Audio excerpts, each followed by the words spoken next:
I just want to talk about the booklet for a minute. As you can see, if you've looked through it, there's a lot of information there. And all of this information is beneficial to that child. And wherever that child goes, whether it be to another case manager or another case manager, that booklet follows that child. So the new case manager will be able to see what the needs are of that child. I think we explained that. So case management, good practice, listening to the needs of the family and child, conducting assessments throughout the delivery of service, case plans that include the family and child, case plans with reachable goals, advocating for the family and child, empowerment, knowledge of resources available in your communities, confidentiality, and documentation. Like, these are very important. Like we said, you don't have to follow it because this is what we follow in child welfare, but it's a good tool to use. So, you want to do this one? So when we were looking at the Jordan's Principle modules that are already out there for Child's First Initiative, what we noticed was it really already follows a family strengths approach. The child is in the center and we really work out from there. But when we're looking at how to take that approach, it's really all families have strengths, challenges, and potential growth. If one looks for only problems in a family, one will only see those problems. So a family's strengths are the foundation for growth and positive change. Families become stronger by using their strengths. They know themselves the best. They know what works for them, what hasn't worked in the past. So it's really there. They have so much knowledge to give us. Strengths-based approaches value the capacity, skills, knowledge, connections, and potential for individuals and communities. Focusing on their strengths does not mean ignoring their challenges or spinning struggles into strengths. But practitioners working in this way have to work in collaboration, helping people to do things for themselves. In this way, people can become co-producers of support and not passive consumers of support. So when we're using strengths-based approach, it's a strengths-based practice and a collaborative process between the person supported by services and those supporting them, allowing them to work together to determine an outcome that draws on the person's strengths and assets. So when we're looking at case management, it's strengths-based case management combined with a focus on an individual's strengths with 3 other principles: promoting the use of informal supportive networks, offering assertive community involvement by case managers, and emphasizing the relationship between the client and the case manager. It is an approach that helps participants achieve a specific desired outcome. Every family has goals, and every family has something they want to achieve, and it's being able to help them do that with what they already have to offer. Some people, they've gone through so much, they've fought through so many barriers, and it's just reminding them about how strong they are and where they got that strength from, and bringing it back out and helping them become stronger on their own again. What we want to do is, when we look at a family, it's build that network. If they have a small network, how do we make it bigger? If they have a big network, how do we make it even bigger? Because in the end, it's that network that's going to help support that family when those resources go away. So if we can help them build within that, they'll be more successful and they'll feel a lot better and a lot stronger about themselves.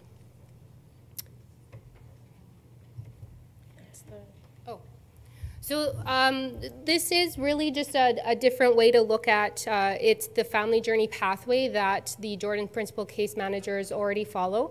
So there's 2 pathways, and really what the pathways already show is that the Jordan's Principle case managers really are following that family strengths approach already, and it's just actually integrating it into every section of your case management. So when it's off reserve, the family requests a Jordan's Principle case manager through the Eagle Urban Transition Center. You meet with, the family meets with the Jordan's Principle case manager advocate. They start that referral process. What are the needs of that family? Where are the gaps within their network and the needs of the child? And then they start to build on that action plan. You start to meet with everybody involved with that family and that child. what it is they need. That networking action plan is going to help develop your goals and the direction on where you're going to work with that family. And then monthly, you should be meeting to discuss that. It's like an evaluation every month. How is that child doing? How is that family doing? Does everybody have the needs met? What's missing? Where could we do better? And then it's really just continuing to assess that all the way through. And then there's the on-reserve pathway, which is very similar. The only difference is the first one is that the family requests a case manager through the community resources that you have available within your own community. So when we look at the Jordan's Principle collateral booklet, like Selena was saying, this really is developed to keep with the child and the family. So when you turn to page 2, it actually outlines what it was created for. So the collaboration booklet was created to assist case managers who provide supports and services to our children and families who fall under Jordan's Principle. The booklet should be or could be completed with the family. Once completed, the case manager could begin their assessment to determine the strengths and needs of that family. The next step would be to meet with the family and their network, support, and treatment team to create an action plan for the child and family. The network meeting should occur a minimum of once a month to ensure action plan is on track or to determine any changes to need the plan. The case manager will be responsible for calling, facilitating, and hosting the network meetings, determine agenda items in advance, provide updates to all who need, including but not limited to Chief and Council, First Nations membership, Elders Council, and whoever else needs to be updated. The booklet is then for the family to take with them wherever their child attends school, daycare, appointments, anybody. So everybody who is a part of that child's treatment plan would be able to see who has been educated and trained on providing occupational therapy plans for that child, who's been trained in the physiotherapy treatment plan for that child, whether it be the respite worker or someone in the school system, other family members. It's really a guide for who can we call when we need something for that child outside of that family. And it gives us a good snapshot of who then could actually provide that care for the child when it's needed. So when we actually follow through this book, it will show us, we're going to go through it step by step. What this does is it actually allows the case manager to fill this out each step of the intake and doing your assessment with that family. So each step of the case management process, there will be a place for you to fill out this information with that family and to help guide them in terms of what it is they're needing.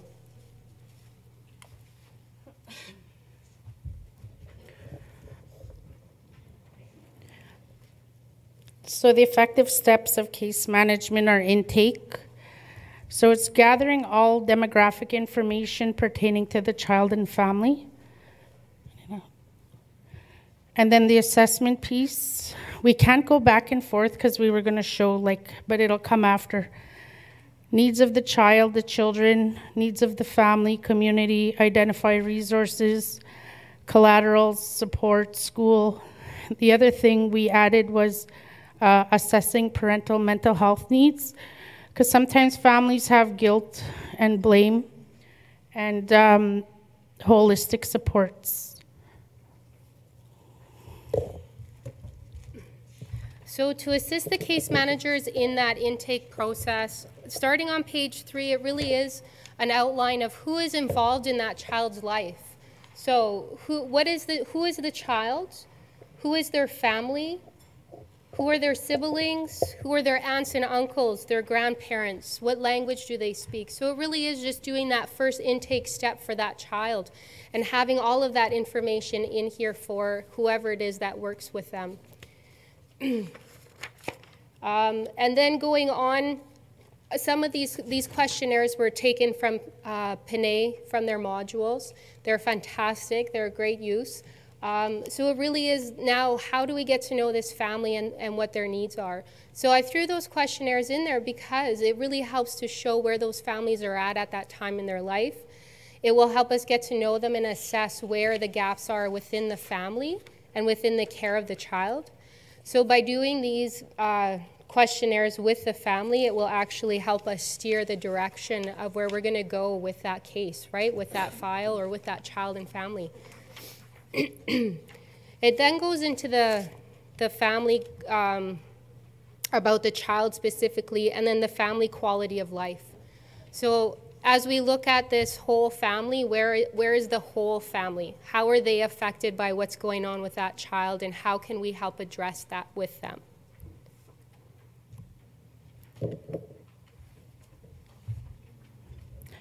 So there's different planning areas. So you conduct appropriate resource referrals for the family or children, set reachable goals with timelines, and there's a template.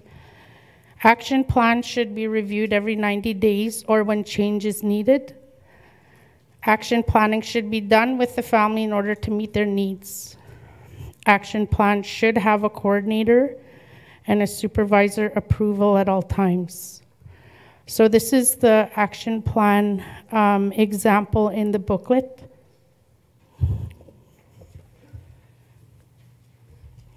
So there's two examples of action plans. These are two separate examples. One came from Panay, the module. The other one is one of the case planning tools that we use in the child welfare system. And these are just examples. This is not something that you need to use.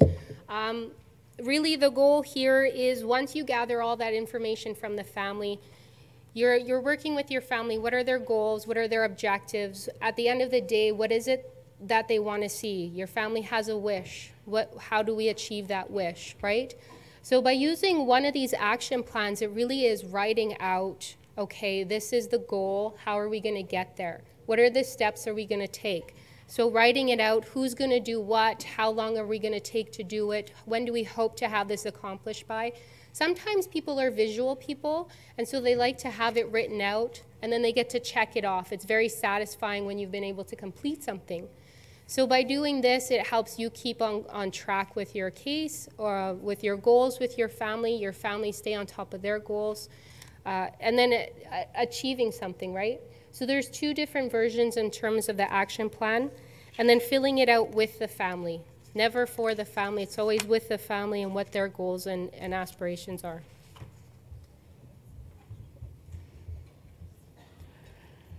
So the next step would be the service provision, community resources and knowledge of availability, home visits just to see how they're doing, checking in, assessments on family and children, involving a greater system in knowledgeable areas.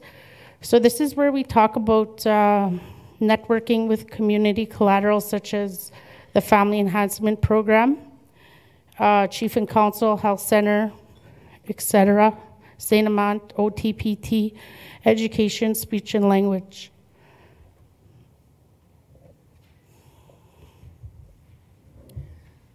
So we already know now, based on the information we gathered from the family, who's involved with the family and the child, who needs to be involved. So when we're looking at network meetings, having monthly network meetings, I put in here a schedule for about 1.5 years. In order to schedule your appointments, your family will have their book with them so they'll know when their appointments are for the network and who should all be invited to those network meetings. There's always room to add more people because the bigger the network meetings, the better, right? So this is just in there to keep track of your meetings and who should be invited to attend them at all times. Am I next? Oh, yeah. So the next section of the booklet is health. So we actually split this up. Once you're done your assessment process, it then goes into the 4 quadrants. So health, education, culture, and support. And really it is, how do we look at the holistic approach to our family and and the children that we're working with? When we're looking at these 4, it's what is there, what are the services they're receiving, what are the services they're not receiving but should be receiving. So as you walk through that booklet, it really is helping you understand who's involved. So what is the medical diagnosis? What are the all of the people involved in terms of OT, PT, those kinds of things. How does the child, what is their mobility like? What is their head control like? The description of their fine motor skills. It really is getting to know what that child's abilities are. And then who in all of these areas involved, who are all involved with our child and our family. So there's a place to write all of that information in here. Details in terms of barriers and experiences, all these things that we can get from the family. And then consent, so health consent. A big piece of sharing information is always consent, right? So why not just stick it in the booklet? The consent is signed by the parents already. It actually travels with the child. There should be no question that there's consent because it's just right there. It's not about losing a fax or a piece of paper or a file. The child's going to carry it around. So whoever's seeing that child already has the consent, right? So let's just openly share with our families and with other resources providing services to that family.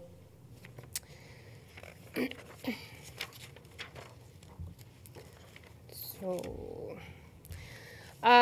then there is a spot in here specifically for occupational therapy, speech therapy, physiotherapy, and that's the area where it's actually who is the assigned occupational therapist and the other therapist, their contact, location, what's the treatment plan, exercises, we want to attach those exercises to the package to follow the child around.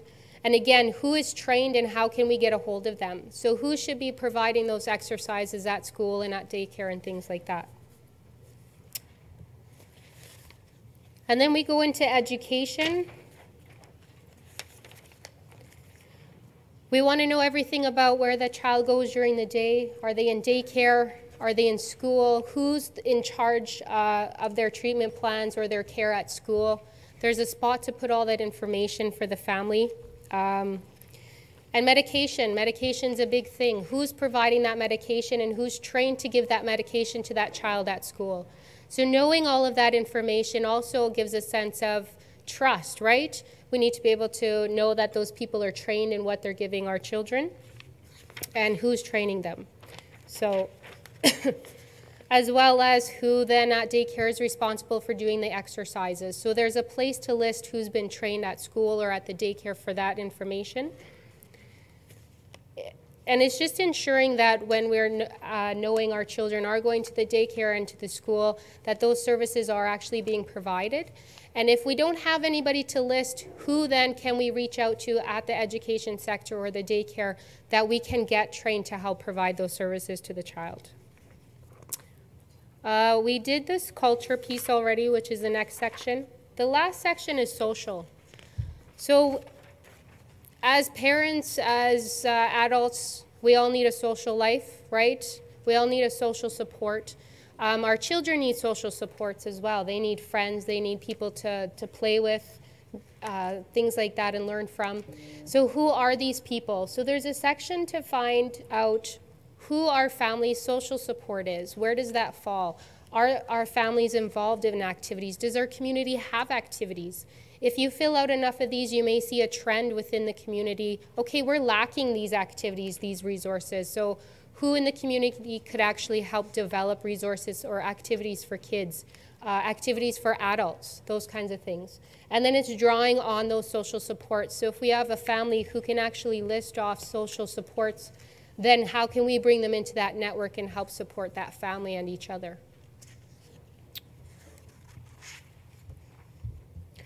We were supposed to do this presentation in 2 hours, but we're on to 30 minutes. I think we're doing pretty good.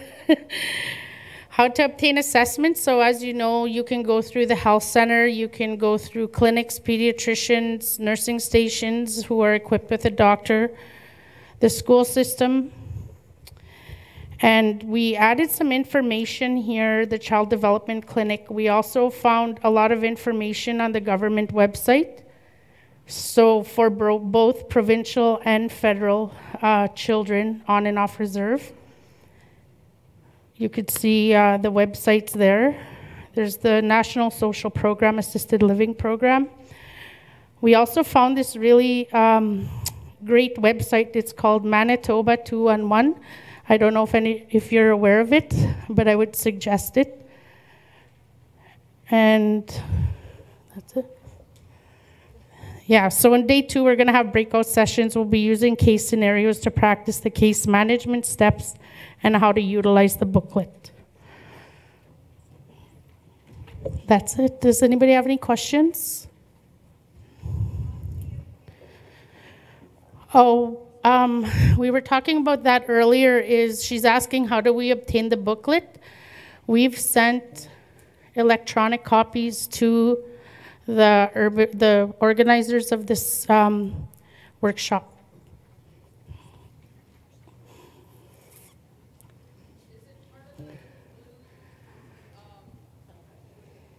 USB that's in the booklet? No. Carmen, is it? No? No?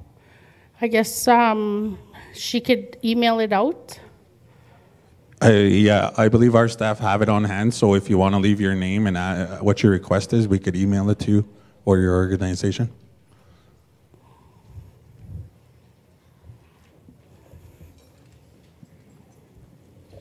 When you ask your questions, could you state your name and where you're from? Lynette, Interlake Eastern RHA. What happens if this is lost and all the information and it gets into somebody's hands? Like, what would happen? Well, I think it's up to the parents. The parents are the ones who would be responsible for that booklet. And the coordinators and case managers would also be responsible if the parents give them a copy. See, a lot of this information is for the kids. You can utilize it, and you just have to, work in collaboration with the parents.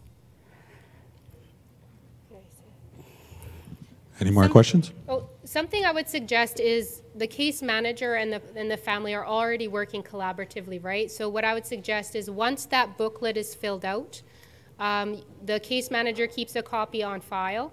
The parents keep a copy.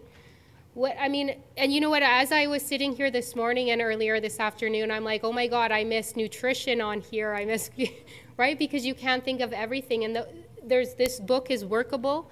You can always add a disclaimer for each family. If this book is lost, please return it to wherever, right? If you want it returned to the school or to the Jordan's Principal's case manager office, wherever a centralized place in the community is, I would put that on the book as well, just to have that returned if someone picks it up.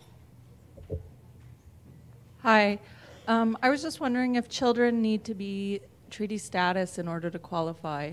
Like if they haven't been registered, but they're still First Nations, would they still qualify? For Jordan's Principal case manager?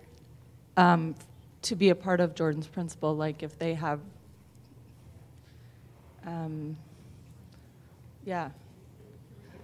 to receive services thing. Yeah. So do you want to come up and answer that question? Sure. I don't know that answer. Oh. Ashley from DOCFS. Hi, I'm Joe Gashero with FINIB, Jordan's Principal. Children who are not registered and their patients, they can receive service related to respite without any registration. But when it comes to medical supplies and equipment, they need the registration to be started.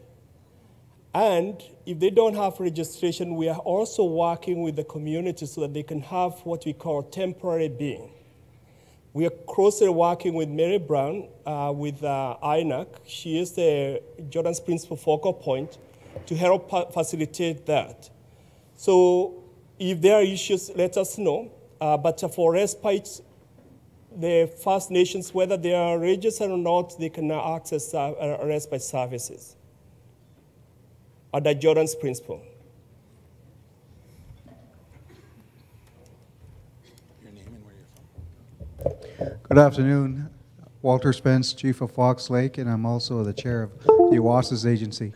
I wanted to ask a question about the situation of babies born with technology dependency. Usually they stay in the urban hospitals. The young moms are brought out, or the moms are brought out because of complications with their pregnancy.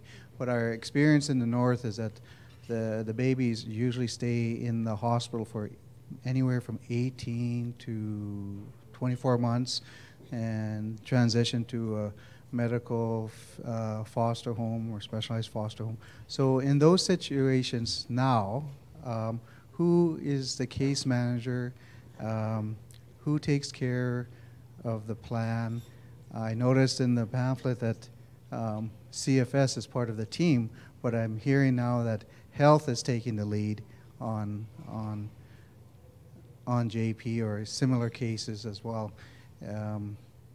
So I would suppose I would like you to answer. And that was a good question, because when babies are born, they don't get registered until maybe a year later, yeah. but they're entitled to treaty status. Thank you. And maybe I can have Mary Brown with me, because Jordan's principle is supposed to be a joint opportunity for both INAC and Health Canada, or not Health Canada anymore, but FINIP. So when it comes to issues related to administration, the administrative processes, we are working together to make sure that no child is left without services. So in a situation, let's say a child is born, needs equipment or medical supplies or any other support. If that support cannot be received at the community level, let's say in the situation that you, like the example you gave, where a child is dependent on technology, the first year, the child can receive support under the mom's treated status. It's the second year, starting from the second year, where we want to have the registration to be completed, that it becomes a little bit tricky. But what we are doing right now is becoming more proactive, because we want Jordan's principle to be more proactive, not reactive. So as soon as we know there is a situation like that, and we had a few situations recently from health sciences, they wrote to us, there were a few children who needed surgical procedures immediately. And the reason they could not receive those surgical procedures is because they are not treated. They don't have a treated status. And what we did is, I have, like at the FINIP, we have a team, and I asked Ray and Susan to stand up for a minute. And Susan and Ray worked with the case managers in the community to work with other teams. Because Jordan's principle, from our perspective, it's not a health program. It's a process to help to enhance services. We're not replacing INAC programs. We're not replacing health.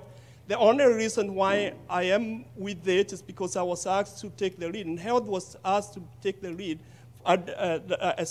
for Jordan's principle. But we are working in partnership. So there is lots of communication that happens between Mary and myself that communities don't get to hear or see, but we communicate to make sure that the services are being received and are being enhanced. I'll let Mary maybe to add into that, if you don't mind. Well, everything Joe said is correct. We do work very closely together. There's a lot of services or gaps that may overlap somewhat under different authorities, and that's why it's important that we work together, similar to what we're trying to promote here, teamwork, because no one department or authority can work alone when it comes to filling gaps for children and their families. We need to work together as a team, because if one member is away, then the other one can fill in and back up the next person.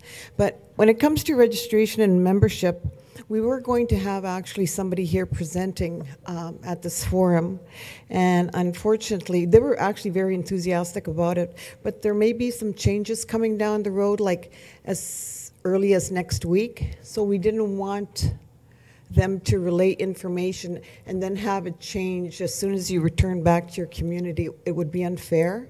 So we'll look at actually having someone come and present at a later date. Did you hear what I just said? I just realized I was talking above the mic. Yeah? Okay. So anyways, that doesn't that shouldn't stop you from contacting our our office if you're struggling regarding registration, and we actually have direct contact to our membership area, so it's not a big issue. We'll help you out as much as we can, and I really appreciate the whole temp B number, because it does take a while for that membership number to come, but with the temp B number, at least it doesn't stop you from getting services for your child or getting that piece of equipment for your child. And we know that our process sometimes takes a little longer federally, but like Joe said, that shouldn't deter you. Contact our office, contact Joe's office, and we can always see what we can do from our end.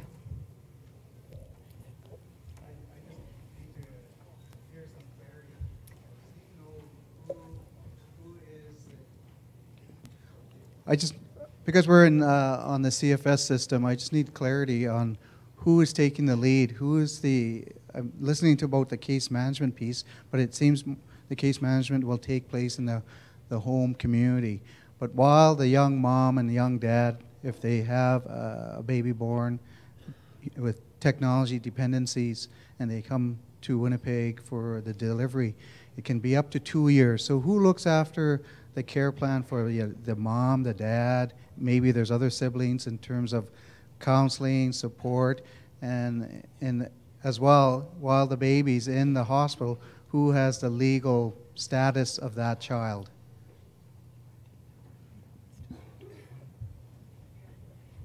The mom takes its responsible, and for us, once the case, like if it was a real case, we sit down with all the stakeholders. We had a situation recently where a child was going back home from St. Amant. That child has not been back to his community for 5 years, and the reason why he had to leave his community is because of he is dependent on technology. And we sat down, all of us, we sat down with the community, we sat down with, that's a case management process. Because there was a huge component of our health, I took the lead of coordinating, or we took the lead of coordinating, but we also invited Mary, because INAC has a place, also a huge role to play. And we invited non-shared health benefit because they were going to help us with the travel piece. So, and for us, at the Jordan's Principle, at the Health Canada of FINIP, we pay for anything that's above any other agency, what other agencies cannot pay. So we were able now to pay so that the whole family was able to come and get trained to support that child when he went back to home. Right now, he is back home for more than, I believe, 2 months. And we also have a few other cases that we are kind of working from a case managing process, because in those complex cases, there's no one way of managing the situation. What we have been doing together is having the family and the child at the center, and all of us providing what's needed. And we are not only doing that, but we are also walking to the home with the family and making sure that the services are there so that they know that we are behind and working with them. So that's very much what we have been doing. But I don't mind cases to come, if they are health related, to come to me, and I will initiate that, the plan of action on how to go forward. Yes.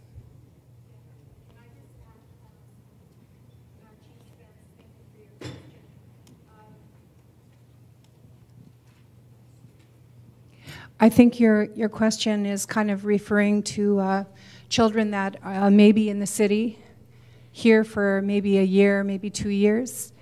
And depending which community they're from, I would think the case manager within that community would also work with the Eagle Urban Transition Center, who are based off reserve, and they're dealing with the off reserve issues.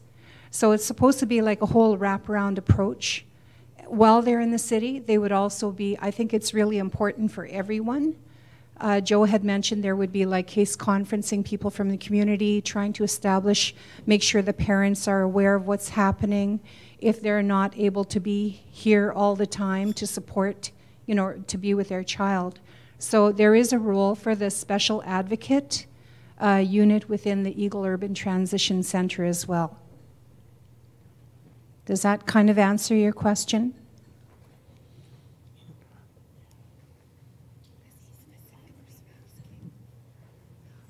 Well, because we have participated in the conference on the CFS side, we realized in 83 to 86, FINA, or Medical Services at the time, just walked away by eliminating their medical social workers, medical boarding homes, and then all these new cases of technology dependency babies showed up on the First Nations CFS agents. So we've had to build pilot projects, but once again, you know, the three levels of government walked away. So as chair of the board, I just want clarity that if there's any new cases in our region, we won't be the primary service delivery. It would be health, or you're saying JP case manager?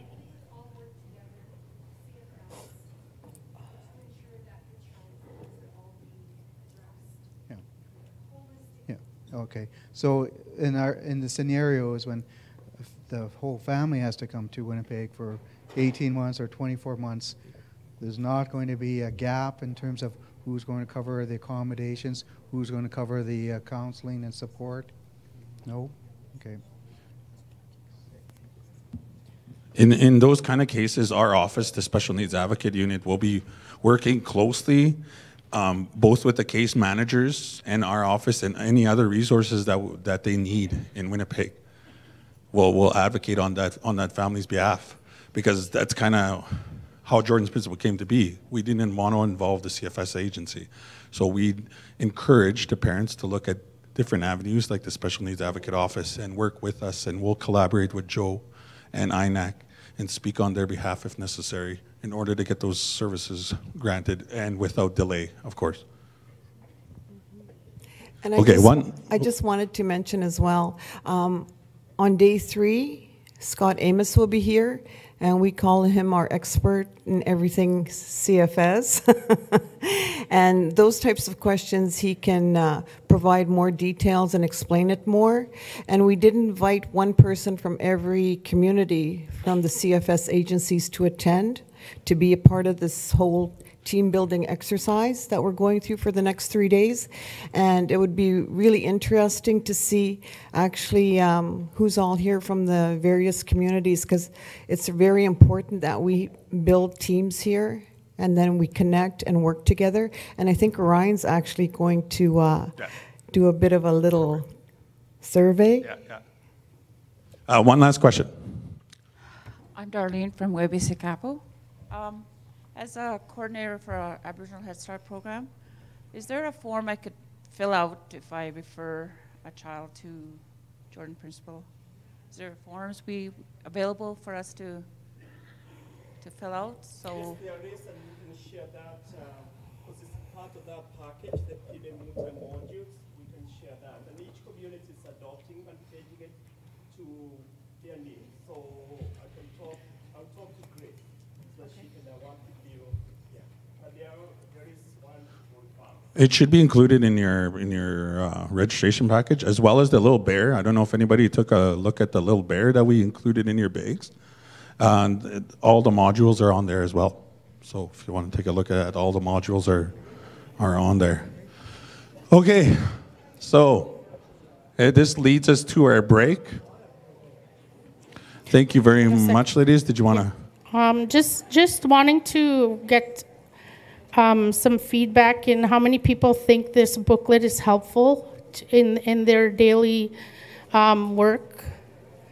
Good. We hope you use it, and we hope, change it in any way you need it changed, and we'll get the electronic version out. Thank you. Okay, before everybody goes, thank you very much, ladies, for that excellent presentation. As Mary indicated, can I get a show of hands, or please stand up if you're not already standing up, if you're from Island Lake Tribal Council or area?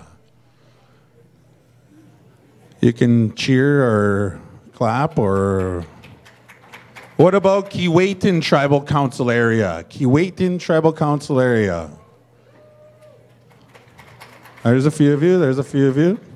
Swampy Cree Tribal Council area. Oh, that's what I mean. Southeast Resource Development Council area. Anybody here? Oh, there we go. In the back there. They always sit together, those guys. Dakota Ojibwe Tribal Council area. Yee. Interlake Reserves Tribal Council area. You guys are shy. There's more of you than I. West Region Tribal Council area. Oh, in the house. Okay, with that, we're going to take a 7.5 minute break. 7.5 minute break. So make it snappy and keep yourself happy.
How long is this video that Patrick and King created?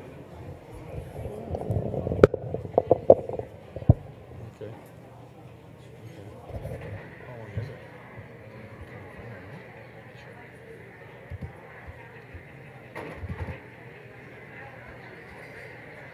Almost 4 minutes. That's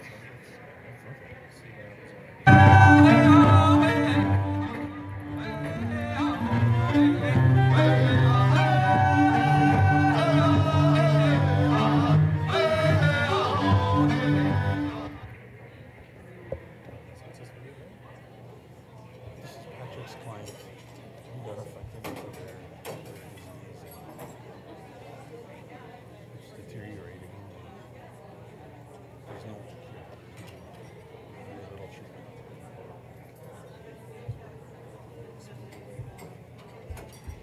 So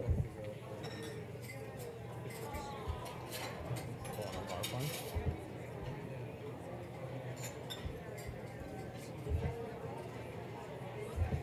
Oh, she wants to go through all those pictures. Oh, jeez. Yeah, man. I was hoping to speed up that process, this last part.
Okay. Okay, if I can get everybody back to their seats. Everybody out in the hallway, please make your way back to your seats. We're going to finish up day one. I've just been informed that the bus that Mr. Muswagon had set up from his community will be here hopefully at 4 o'clock, 4:30 at the latest. The bus that's going to take you to HSC for the walk, for those of you who need a ride.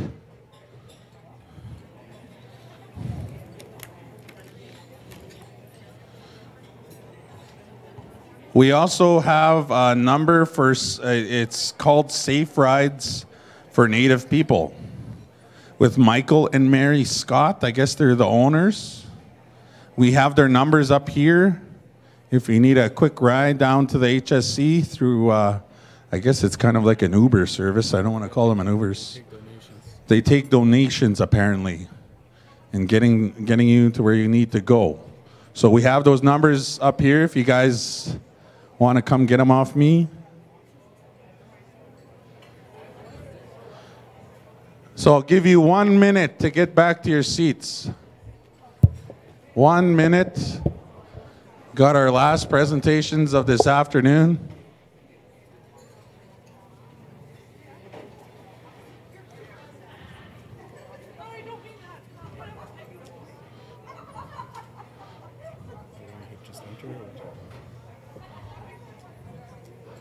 Everybody doesn't like him. You remind me of my husband. You're always rushing me. Hey. That's what that one lady was saying outside in the hallway. You're always rushing me back to my seat.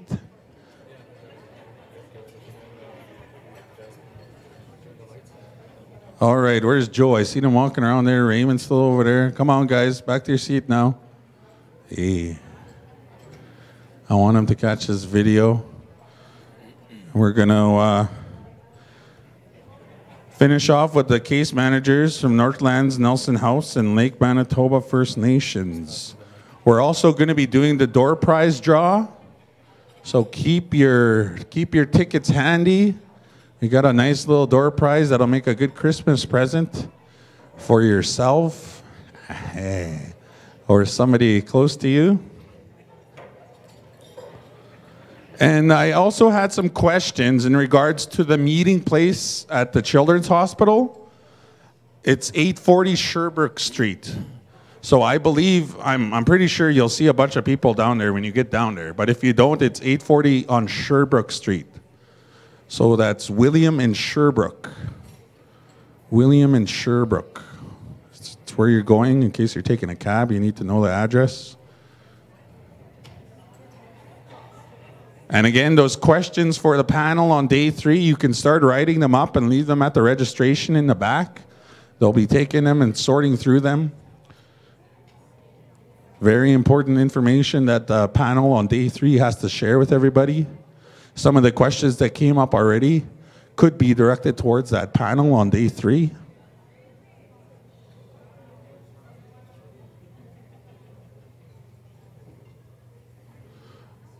All right, I think we have the majority of people back at their seats. I'm going to introduce you to another special needs advocate. His name is Patrick Berthlett, and this is a video that he and another colleague created in one of the cases that we've dealt with. Just told him everything I want to say. Good afternoon. I've had the privilege of getting to know the Stewart family. I've been working with them now for about, I think, a little over 5 months. Anyways, this is Sheldon Stewart. This is his story.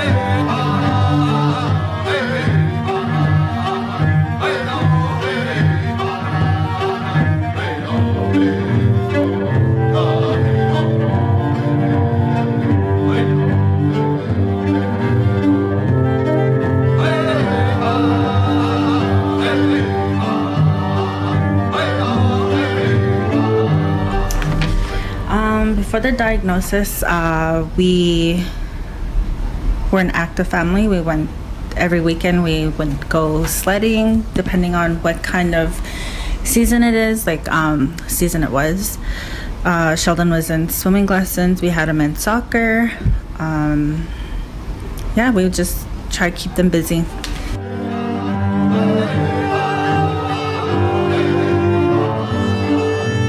Well, Sheldon didn't really start showing signs right away, like symptoms. At first, it started off with him being unsteady, then him having an MRI done. And by the time the MRI had the results, he couldn't walk up the stairs, like he was unsteady. So we took him into the hospital, emergency, I think that was in late February. And that's when they told us that there was something wrong. They admitted him, but they just didn't know what it was. So it's been a process.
It's been very stressful. It's an emotional roller coaster. I don't know, it's kind of like you're in a dream and you just gotta. It's like a nightmare. I don't know. It's hard. It's been hard. Stressful, hard.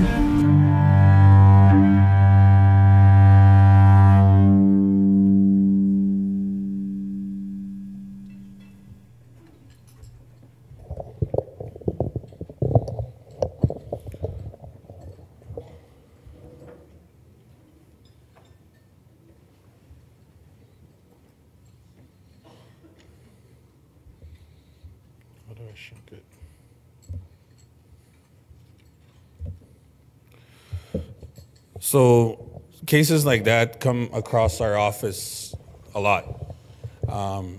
There's not only these needs happening on reserve, they're happening off reserve too.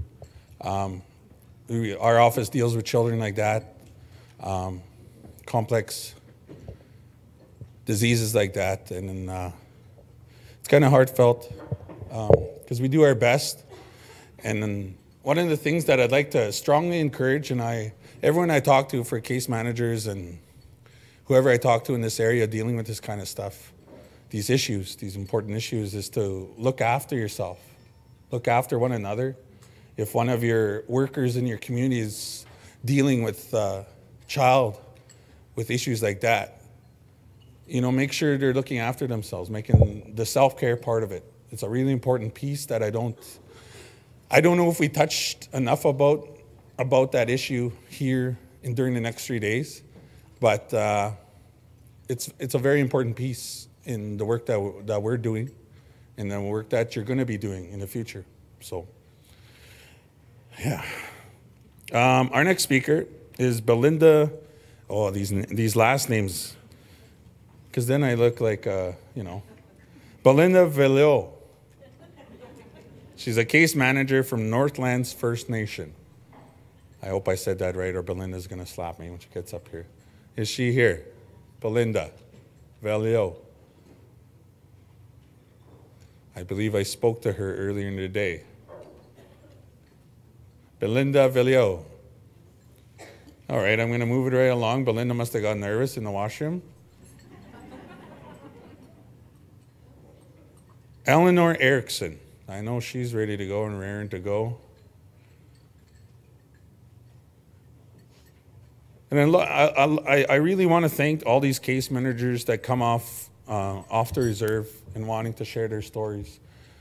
Because I can only imagine some of the tight-knit communities that you guys come from and how you all know one another and relate to one another's families.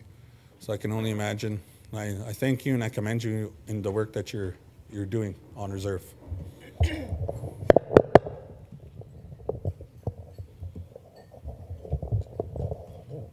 Me and this microphone do not get along.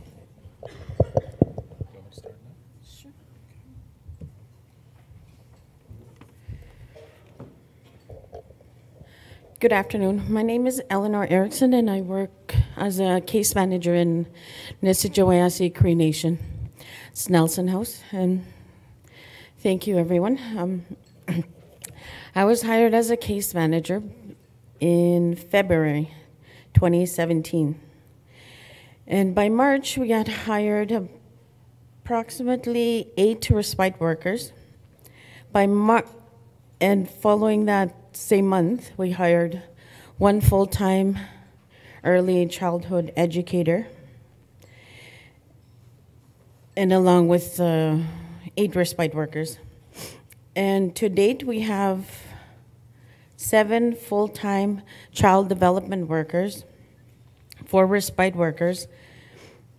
So we had various training. We had various training in Nelson House, for example, CPR, first aid, assist, and leadership training, and how to communicate within, like as a group.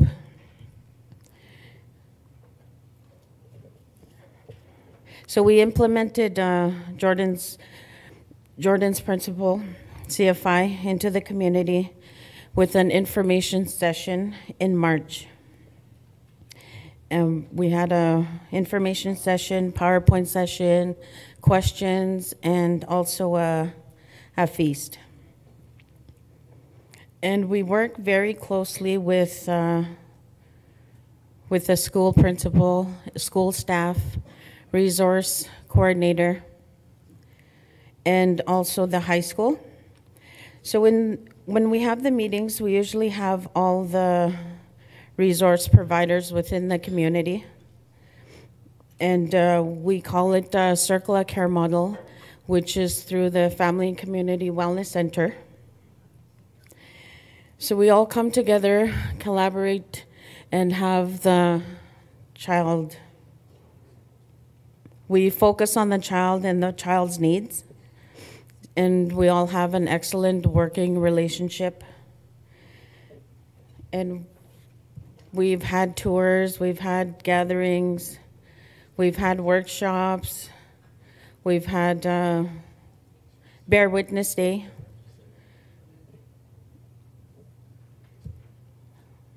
And also we had a whole bunch of presentations, and we gifted a Piminamutang blanket, star blanket.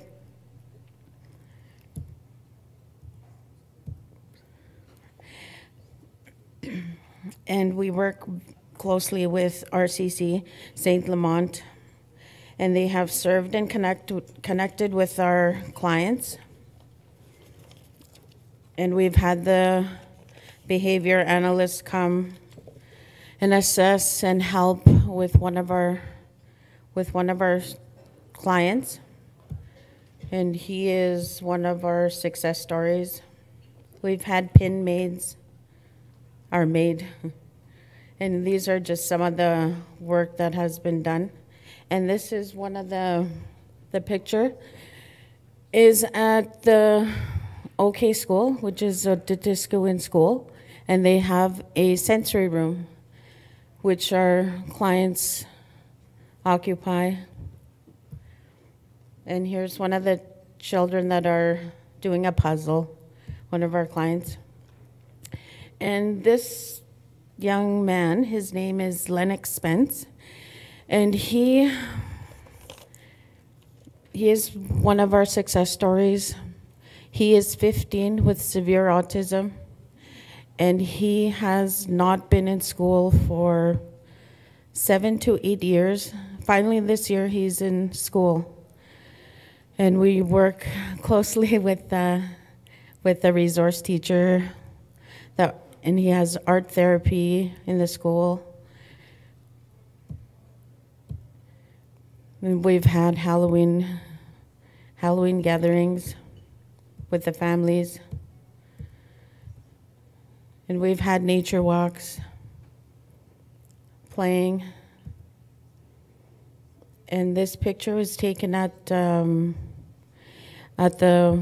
they call it the Granny and Grandpa's program. And it's done through the school, through land-based education.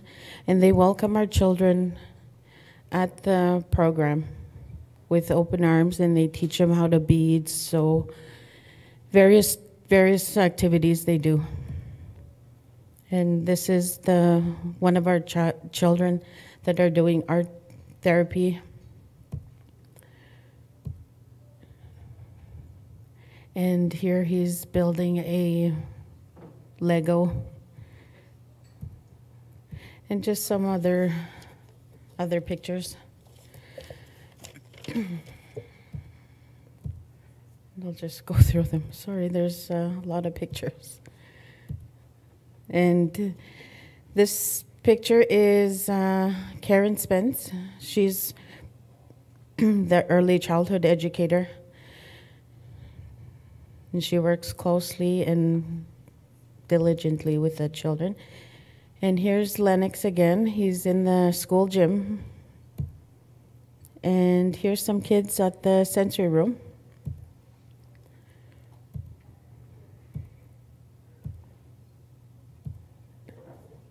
And there's the picture of the sensory room in the school.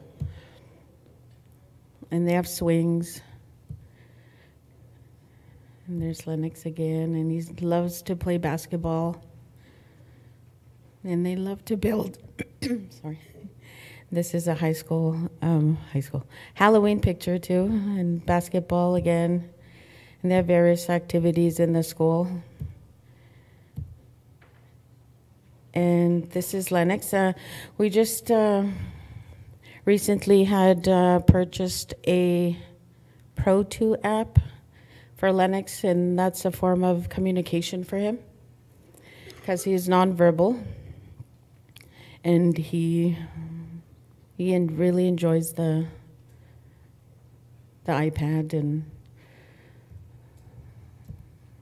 there's this one is from Mo the Mouse with animals, stuffed animals, and there they are at the gym. And this lady here, she's one of the behavior analysts through St. Lamont. And this is Lennox's artwork at art. And he really enjoys doing art therapy. And here's the art teacher who works one-on-one with Lennox. And that's all our pictures. So for our goals, in 2008, we plan to move into a five-bedroom home that is built in the community by the Wellness Center, that is wheelchair accessible inside and outside, and we plan on building a sensory room equipped to help the children, and an on-site OT, PT room for service providers to utilize in the community, and increased training for the Jordan's Principal Child First Initiative team. Okay, that's everything. Thank you.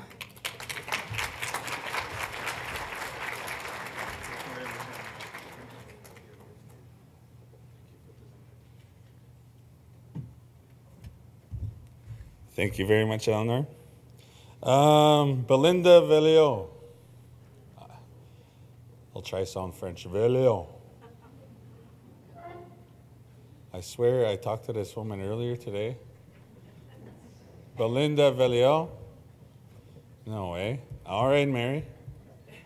You're on. Mary May Tuyashing is going to say a few more words in regards to the work that she does in Lake Manitoba First Nation.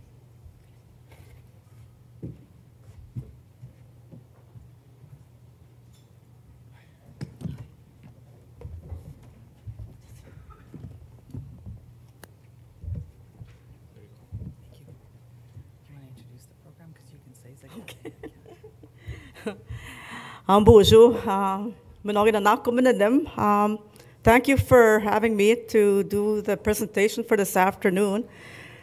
Initially, I was going to cancel out because I was not ready to do the presentation. I called Ryan. I says, I'm not ready because I'm just so, well, as case managers, I think you can relate. It's just absolutely incredibly busy, especially so close to Christmas. But anyway, so when I spoke to Ryan, I said, we wanted to put a PowerPoint together, but I don't have time, so I'm just going to cancel out. So he said, well, you know what? You don't even need a PowerPoint. So anyway, it ended up that my dear colleague worked 2 nights to put this together, so I really want to thank her. This is why Jordan's Principle in my community works, because of the people that support me, that help me to do that work. So, Lori, I'm thanking you, miigwech. So our,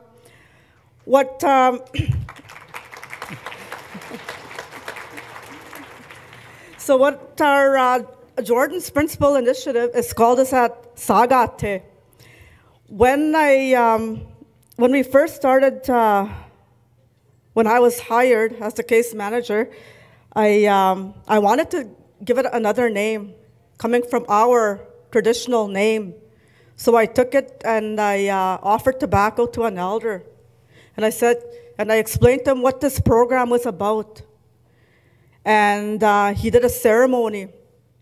And he said, your program is going to be named Sagate, which is sun coming out, new day. And I see it as something new. So that's how our program, that's what it's named.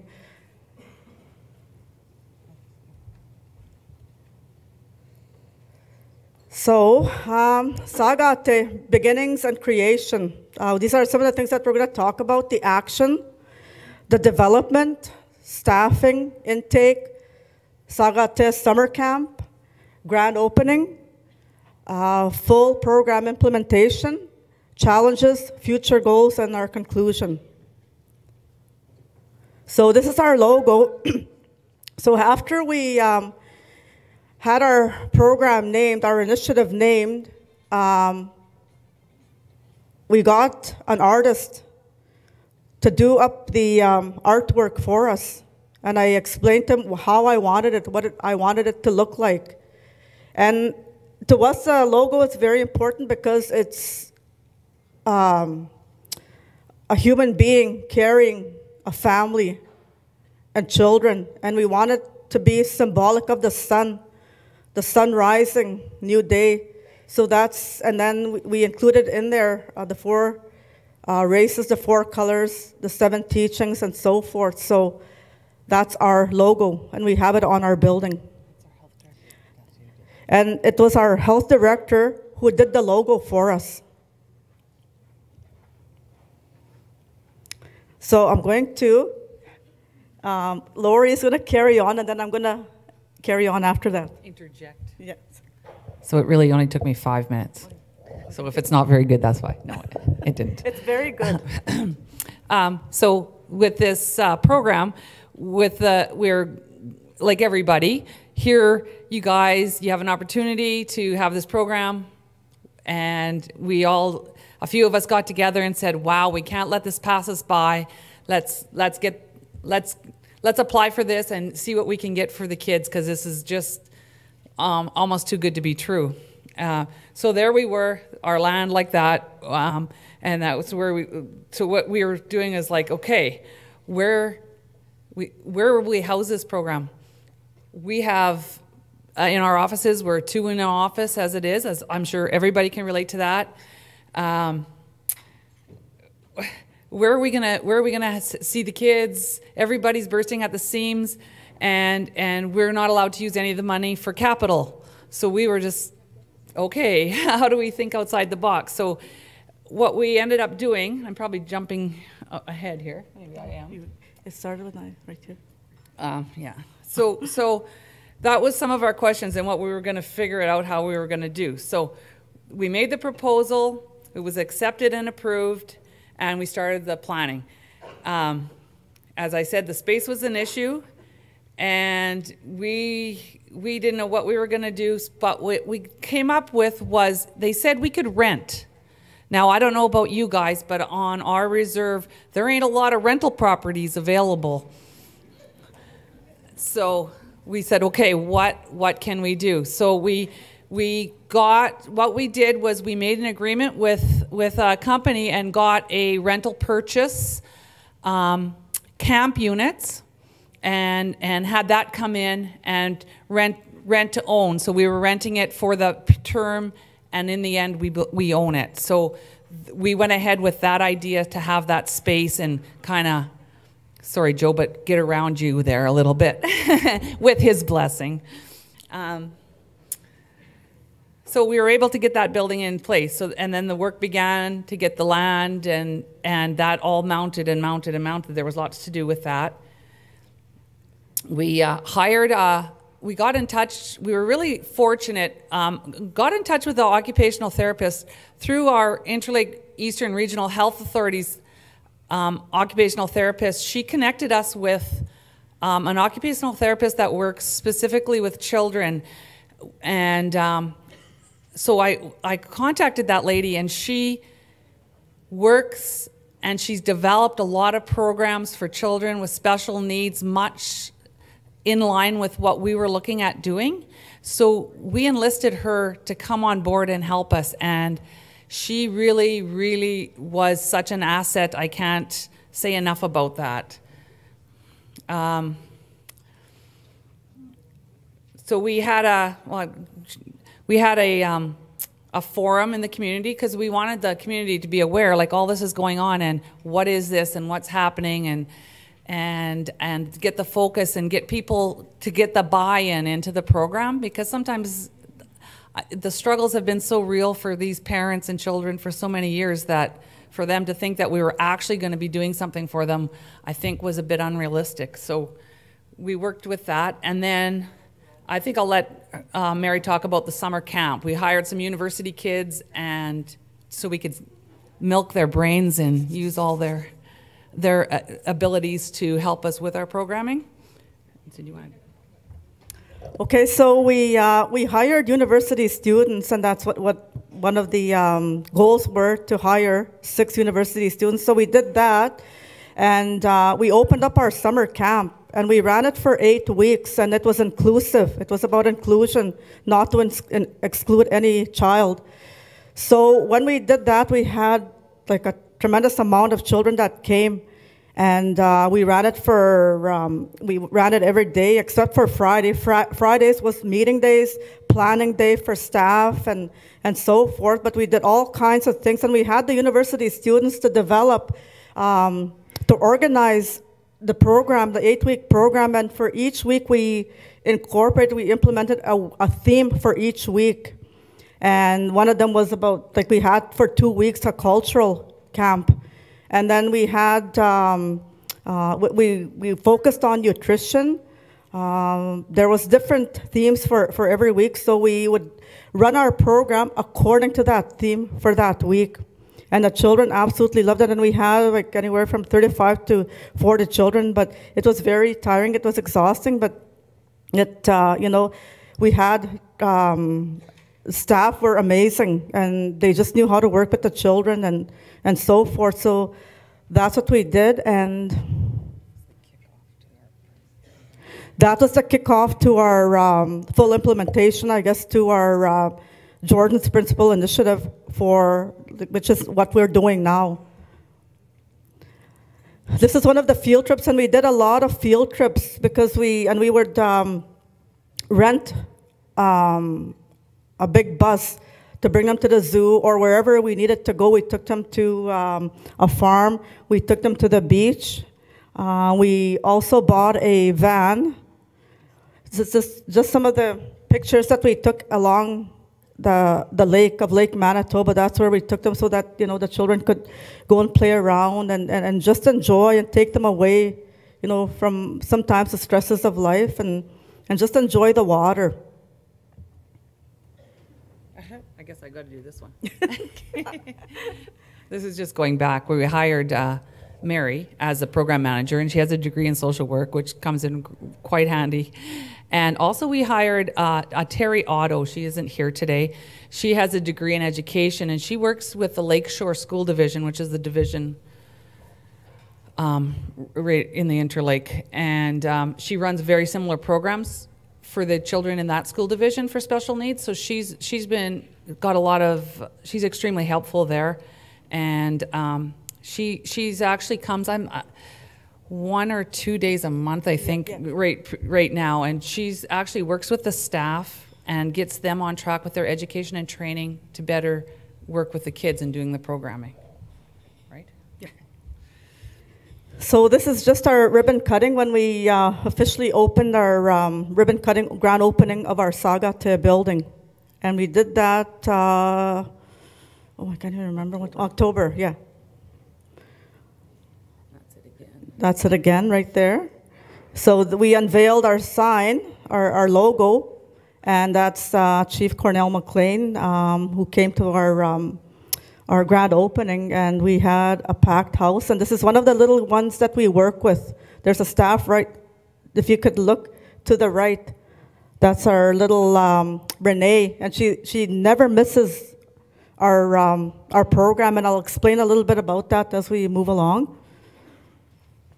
This is just we purchased this, our building is equipped. We bought a big bathtub with a lift, as well as a ceiling tracking and a washer and dryer, because we also look at being, being eco-friendly. And we don't use a lot of paper towel. We bought towels, face cloths, and that's what we use for the children when they come in. We wash them, and we just use real face cloths. We try and stay away from keeping the environment clean and not throwing out a lot of garbage, because I think that's something really important. And again, this is a part of our future, is to really take care of the land. This was what I would like to incorporate as part of Jordan's principle. This is a plinth. Power for the OT and PT to assist with their therapies, and also used as a change table when needed. They are our child development workers use that plinth to change the children when they need that. And our occupational therapists and physio, they come twice a month. This is just the same thing again. There's our logo, our building, my car. I didn't know they took a picture. Okay. And there's our van. It's kind of dirty because you know how the res roads are. They're quite muddy and pretty rough and so forth. But you know that van has been such an incredible tool for us, because we pick up the children and so forth, and I'll get into that. This is the interior of our building. That's the backyard. And this is just some of the work on top of the ceiling there that you can't really see it, but this was part of our grand opening. And there's the chief is standing right there. That's how we, and networking, trying to network and so forth with them. And there's our health director. And this is my mother. We took a picture of her when we had our open house on December 4th. We had an open house for the community. We opened it up to the community, and we've had 2 info sessions. and just trying to get that word out and that message out about who we are. And people are starting to really come forward, and they're coming to our program, asking questions. They're asking to see if they could bring their children and have them participate because they see what we're doing. And this is one of the field trips that we took. It was the fire chief we had invited and contacted him, and it's about community involvement and involving our fire chief. So, and the children absolutely loved it because they got to get into the fire truck, showing the kids about, you know, what is involved with the fire truck, what kind of equipment is attached to it, and so forth. And like, it was just absolutely amazing. The children really loved it. It might be something very small to us, but to the children, it was something huge. And this is our little Vinny. Oh, we just absolutely love this little guy. He's preparing goodies. They're going to be making cookies. He's making cookies there. And he never misses. And this is just one of our staff members who's working with the child on the floor there on the rug. And again, as part of Jordan's principle, we have one of the things that we really looked at is that the nutrition. Because, you know, again, when we look at the illnesses of diabetes, we wanted to really incorporate looking at healthy eating and giving them healthy snacks and so forth. So they're baking something. Again, they're grating carrots because they're preparing their supper. And here they're doing an activity. It's craft time for them, and they love that. So there's one of our kids. And just a few more pictures. And then what we've hired a cook and a janitor. So she does both. So she was teaching them, and they each were given a dough and how to prepare and how to make bannock, and they just love that. So this is what they created. They create with their own hands and that. And this is the children and the staff working with our children. We have a preschool program in the evenings. We have a day program that runs every day. We also have an after-school program that runs in the evening from 3:30 to 5:30. And in the morning, Tuesdays and Thursdays, we bring in our preschoolers in. And these are our little preschoolers right here. So, and then they go home. When they come to our program, we provide them with a snack. As soon as they get there, they eat a healthy meal, a healthy snack. And then at lunchtime, they eat again another healthy meal. And then we do that. It's repetitive every day. That's what we do. And then when they go home, we provide them with a lunch bag, and they go home with a healthy snack. So they go home with this every day. We had an incident last week. There was this little girl. They played bingo, and they used animals and things like that to play bingo. So one of those little girls, because she's so used to that snack bag now, that it's consistent. So what happened was, because they played bingo and all the little ones, they each got a goodie bag. So then one of the staff decided that they are not going to get their snack bag because the goodie bag compensated for that snack bag. Well, what happened is that she got really upset. And but I guess why I'm sharing this is because sometimes, you know, what we find, and we're learning every day. We learn from these children every single day.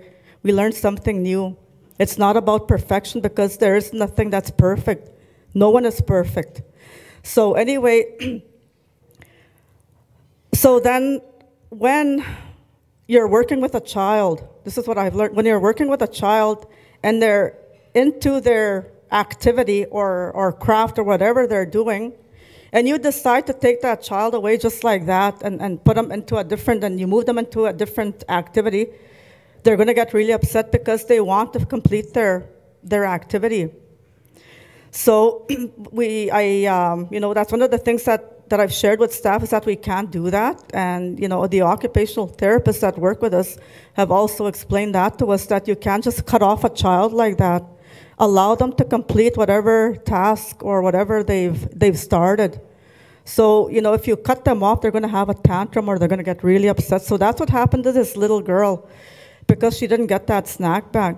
So I said to the staff, you know, we have to be consistent because they're already expecting that snack bag at the end of the day. So we provide cultural programming. To me, cultural land-based is so crucial. It's so huge to the Jordan's Principal Initiative because every child has a gift. Not every child carries the same gift. Every child is unique. And, but you know, with the, we bring in a drummer who has that gift to work with children, and he works with them when he comes, and we've had him there every day last week to do drumming with them, and they just absolutely love it, and they are so attentive, they are so in tune with whenever he comes, and they sit around that circle, and we smudge. We're very big in smudging. We do that, and so forth, and we have not had one parent come to our program to say, no, we do not want any smudging or anything like that. And in fact, they say, we want them to participate. I had a little boy come up to me last week, and he drew a picture. I wish I would have brought that picture, but he's 6. And he said, look at Mary, look at what I drew. And he showed me, and it was a picture of the 7 teachings. And he said, this is the turtle, the bear, and the wolf. To me, that was something huge that you know, that he showed me, because it was something that he created that he was very proud of and that he's also learning. So I'm really proud of that. This is our, we do round dancing. So this is the children, we're all round dancing there. We do a round dance and we're drumming and so forth, and they love that. So this is our future. We are planning a natural accessible park. This is where this is right behind our building. It's already in the works. We are planning a natural accessible park in the yard space, all fenced in also with a play structure and an area built gazebo like for teachings. Also a heated shed for storage, which is being built in the new year. So because we are short of space, with continued awareness of the Sagate program in our community, we are continuing to grow. The needs are great, and we are working to have all children assessed and invited into the program. Working closely with our OT, PT, and so forth, as well as the school, Head Start, and daycare, and most importantly, the children and their parents, to provide the children with access to all services they may require over their lifespan. A journey of 1,000 miles starts with the first step. I wanted to talk a little bit about, just to add that we've hired 6 child development workers, 1 cook, a janitor, an admin person, and we have respite workers that are going into the homes that do that work. But also with our respite workers within our program, we send them out and they go and pick up the children. And what they do oftentimes is they bring the children, which is Thursday afternoons, and they work with those children on an individual basis. And again, when we did our summer camp, we have our day camp, and then we have our after school. Again, what we did is that we created a theme for each week on how we're going to deliver or how we're going to work with those children. We have a young girl who sits in a wheelchair that has come into our program. And, you know, when we did that round dance and when we did the drumming, that young girl, she sat in the circle when we were doing that round dance, and she was just screaming and she was just yelling. She was so happy that, you know, to be part of that. And to me, like, I had a big lump in my throat. Like, it almost made me cry when I seen her like that, because, you know, a lot of times that's what the children need. And I'm so big on that. I really promote that. And that's my long-term goal, is that I see a vision of where this program is going to go, and I can see it. We also had our parent-child Christmas dinner last week, and that's to have that engagement with the parent and the child, but also to have the parents come into our program to see what it's like. And we've had so many positive comments. The parents were really happy. We all gifted them with a gift. We brought Santa Claus in. We gave the parents a gift each, a small gift each. And then the other thing that I heard here today is that, with respect to the children being, they're not registered and they don't have access to their treaty, and that affects the child to get that service. So what we did in that week that was part of the plan was that we had a week-long, what do you call that, campaign to bring in parents to help them. We had somebody assisting them to help them fill out those forms. So we're going to have that again. I think that's something that's going to be happening on a regular basis. So we now have 2 children that have not been registered that are now, the forms have all gone, like that work has been done. And so that's a start for us. And that's really something that's really affecting our communities, is that they don't have the treaty numbers and they're not registered. So with that, I want to thank all of you, but also I want to really thank Rachel Fair. I don't think she's here, but she's been a huge help. She's been a huge support to me as a case manager in my community. I really want to thank her. But also I've had an incredible team of people that I could go to when I was struggling, when I felt like, I can't do this. And Lori is one of them. She's been a godsend to our community. Like, she's done amazing work. So with that, I want to say thank you. And also, I have a very supportive and understanding health director, Miigwech.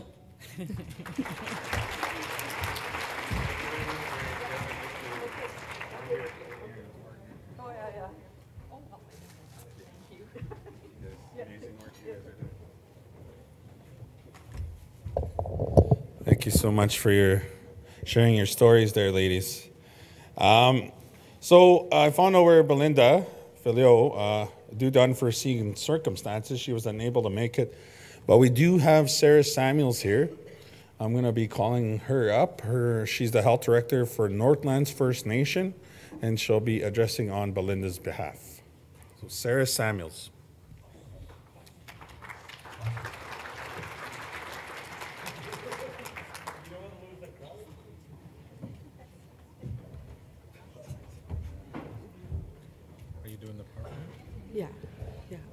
It's this one here. I'm not sure if they can. Yeah, let's bring it up. Okay.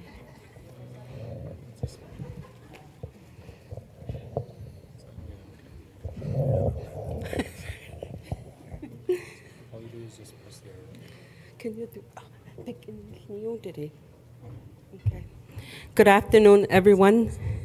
Unfortunately, Belinda couldn't be here, but I actually came over to listen to their presentation, but I'll give a brief description of our program that was started back in February of last year.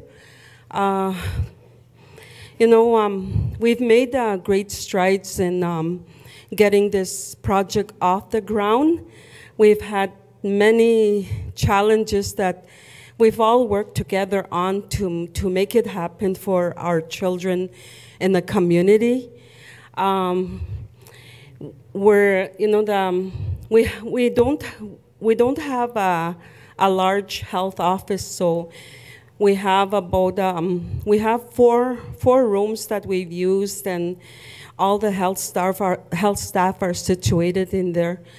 So when this program came up, we had to make room for Jordan's Principal program, and we gave them one office, and in that one office, there's 10 Jordan's Principal staff that are working out of that one office. So you can imagine the challenges that we had to overcome, you know, with a lot of respect for each other's space and moving out of the way when required. We came this far, and Lac Brochet has a new nursing station, so hopefully when health staff finally move into the nursing station, Jordan's principal will take ownership of the building that we're in, and they'll have a lot more space. So we're really looking forward to that. We have a great team of staffs. They've come a long way without any, you know, very little training. And we had some challenges with getting our office staff and everything together. But as soon as the staffs came in, started working, they started working with the community, the children, and the families. And we'll quickly go over this. It's in your bags. We have some pictures of some of the children that we're working with. We have a case manager, Belinda Veo, and an office assistant, 4 child development workers, and 5 respite workers, and 2 securities. And over the year, they've done a lot of community initiatives. They've attended some personal development training sessions. We had, in March 2017, we had a Dene Week, Easter celebration. We've had 2 engagement sessions, one in May and June, Fun Fair, Earth Day, running children's activities, and I'm just going to go through a little bit of some of the stuff they went through. We had cultural events, life skills, Christmas party with all the Jordan's principal clients and their families. And we've had outings, like to go berry picking, hiking, touring, picnic, and prayers at a shrine we have. And they've been working with the occupational therapist that visits the community, collaborating with other agencies such as Saint Amant. We went to Penomitang, and arts and craft nights, movie night, cooking classes, life skills sessions, social skills sessions, baseball, soccer, Indian ball, swimming, gardening, parent support group. They've also participated in some of the community activities, Snow Day with the school, school bazaar, glow dance, kids prom and decorating, cultural week with the school, assist with Bible camp, healing gatherings, traditional parenting workshops, assist with resources who host activities and other community activities. Since then, they've attended some trainings. They're currently at Saint Amant right now, some of the staffs that are taking some training at Saint Amant. And some staffs went to Mow the Mouse training. And right now, I'm very happy to say, you know, despite the obstacles and the challenges we had, there's other communities that are now asking our team in Lac Brochet for assistance to start up their programs. So I think we're headed in the right direction. And they've assisted families with their loss and grief, and assisting community members to proper resources in the community, fundraising, bingos, tournaments. And they're a strong team that works together and that makes a difference. And some of the successes that I've seen that happened over the year is, you know, there's a child, it's a picture of Gavin. His name is Gavin. He's in a wheelchair. And one evening, I was at the shrine, and it's situated in a small pond. And this evening, the respite worker, there's a kind of like an esker. And it's like there's a wide road, but it's an esker where vehicles can't go. And this male respite worker came, and Gavin wanted to go up there. There's a little shrine up there, and I thought, you know, I don't know if you'll be able to take him up there because you have to push the, that's Gavin Tizazi there. And so I didn't really pay attention because we were on the other side of the pond. All of a sudden, I heard this young boy screaming, just ecstatic that he was on top of the hill. He was so happy. Otherwise, that he wouldn't have had an opportunity to go up there. And the respite worker pushed him all the way up that steep esker and made it up on top of the hill. Like, that was so wonderful to see. The other one is in working with families, and when the staff go through challenges and obstacles, I tell them, like, when you see one family that's benefiting from this program, when you see the children benefiting from it, you know you've reached milestones and you've reached things that you want to achieve for the families and children.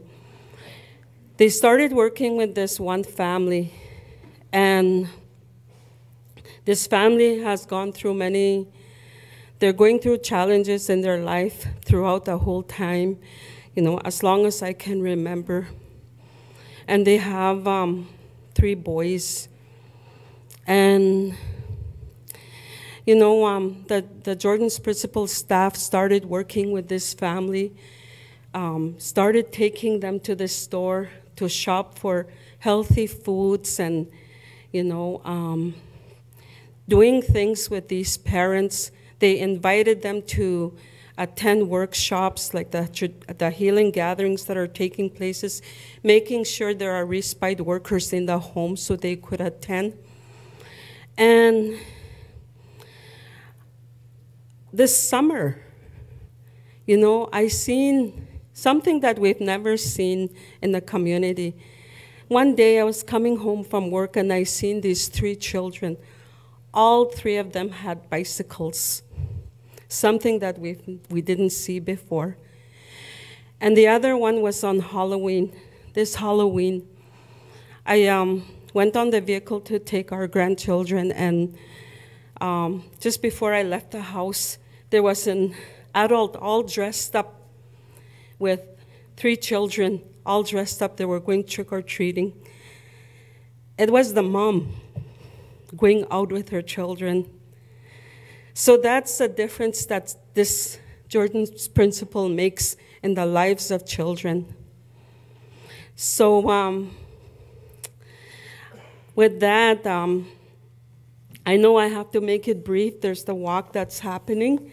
So I know that the staff are at Saint Amand right now, and I'm so happy, you know, that there's such a strong group of people that work and support one another. And I commend all of you in here that are working with the families and the children.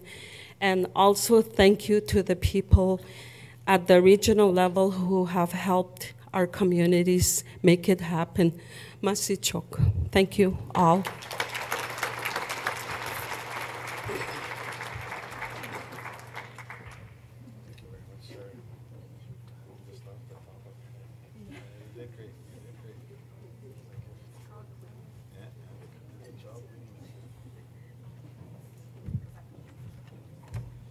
Thank you very much, Sarah Samuels, Health Director of Northlands First Nation, for sharing that information. Can I get somebody from the back for the door prize draw? Door prize draw. Everybody looks like they're rushing down to the Health Science Children's Hospital there, trying to get everybody going. So the bus is ready. It's parked in front, I've been told. The first 56 people there get a ride. I don't know how that's going to sort itself out, but I hope it does in a safe manner. So the bus is out front, in front of the Vic Inn here, so you head down that way. The civilized manner, Mike says. How they do it in Norway House. I have to leg wrestle for a seat.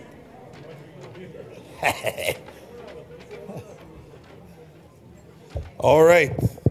Door prize draw, people. Pull out your tickets. Again, there's free parking around the HSC Children's Hospital after 5:30. So there's free parking, I've been told. Don't quote me. I don't want you coming back here saying I'm a liar. After 5:30. And I believe Joni and her crew are already down there waiting for everybody else. Oh, and you got to be present to win this door prize. You got to be here, or else it wouldn't be any fun. And see what I do. I go right to that corner there, right where it's stuck in there. That's what I do. I mix it up a little bit. Get right down to the bottom. There's one stuck right in the corner. The last four numbers, 9251. 9251. And we have a tablet up here waiting for you. 9251. All right, we have a winner.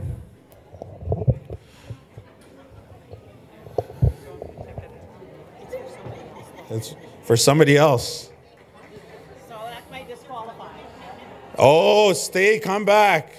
Come back. Rules are rules, are they not? Okay, Kevin Kipling. You can win if you're not in attendance, Kevin Kipling. Okay, is he coming back tomorrow? Because he might want this. Well, if he's in attendance, he can win still, right? That's fair. He's got to be here, though. Okay, give that back to him. And nobody tell him what went on here today. Okay, I'm throwing this back.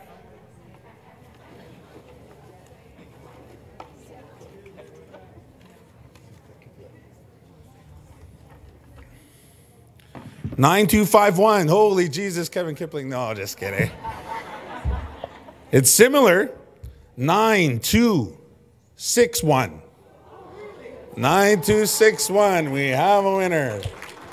You're supposed to yell bingo real loud. 9261. Hang on to your tickets. Your tickets are still good for day 2 and day 3. So don't lose them. You're sending out wishes. There you go. You got a tablet there? No, I thought we were just giving one away, right? Yeah. Yeah, you'll win everything.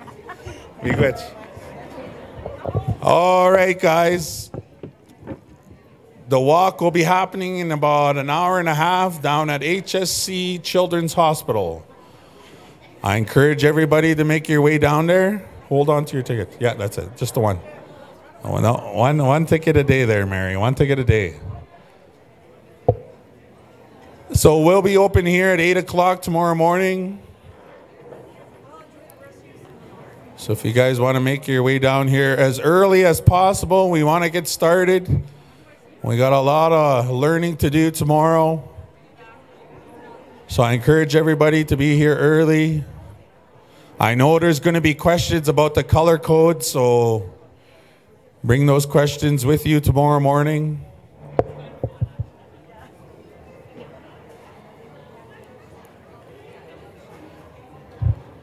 Gachimi Gretch Quiminigo for day 1.